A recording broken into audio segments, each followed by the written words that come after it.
Episode 8 of Invincible Season 3 just dropped and it was peak. Let's recap and review it. The episode gets straight to the action where we see their fists collide, causing a massive shockwave. Conquest straight up tells Mark, "I'm not here for the Viltrum Empire, I'm here for the love of the game." But that's only the beginning. Mark continues to throw hands at Conquest, taking the fight to space. Conquest blows a heart-shaped cloud of blood towards Mark, and that's when I knew this dude was psychotic. As the fight goes on, Oliver sees Mark in trouble and flies over to help, but he's not fast enough to catch up to them. The entire time, Conquest is wailing on Mark, leveling buildings, destroying everything in their path, to the point where Mark tells him to stop. But Conquest isn't having it. "You're not surrendering, my boy." Let me just say, this entire episode had me on edge. I was so nervous for Invincible, Oliver, and Adam Eve. Beaten and bruised, Mark still stands in between Oliver and Conquest, but it's not enough. Conquest starts to literally rip Oliver in half, while describing to him what happens when your body is being pulled apart. But of course, Mark saves him and Cecil's able to transport him to the GDA. Conquest grabs Mark by the neck and I knew what was coming. The Omni-Man parallel was insane. Finally, Eve shows up and completely locked in. She increases the density in the air and starts piecing Conquest up left and right. But Conquest catches her off guard for 1 second and completely obliterates her. At this point, my jaw was on the floor. I'm shocked. We then get this incredibly sad moment where Mark is holding Eve thinking she's gone. Peak emotion flows from his mouth saying, "I don't care how strong you are.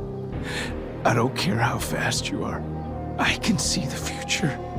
You don't live to see tomorrow." Mark gets up and completely destroys Conquest's gauntlet, also destroying his own hand in the process. He didn't care though. Mark starts wailing on Conquest with 2 limbs, and even takes a chunk out of his shoulder. Mark turns around and sees Eve getting back up, but not before Conquest slams him down. In this eerie, vulnerable moment, Conquest tells Mark how lonely he is. How none of the other Viltrumites want to be his friend because they believe he's unstable. He's a victim of his own success. But before Conquest can finish Mark off, Eve completely obliterates him. However, Conquest somehow gets up and threatens her again. Mark gets up and starts wailing on Conquest, who breaks his hand in the process. And this is where I was hyped. We see Mark headbutt Conquest over and over again until bro is left looking like Angstrom. Afterwards, we see Rex's funeral where Rudy changes his name to Rex to honor him. The Sequids and Battle Beast are confirmed to return next season, as well as Damien Darkblood. What is this? Cecil fans, I'm coming for y'all. Finally, at the end, Mark vows that he won't hesitate to kill anyone who threatens him or his family. This season finale was the definition of peak. The only bad thing is that season 4 is a year away. Drop a comment below. What were your thoughts on episode 8? And if you enjoyed, make sure you like and follow for more.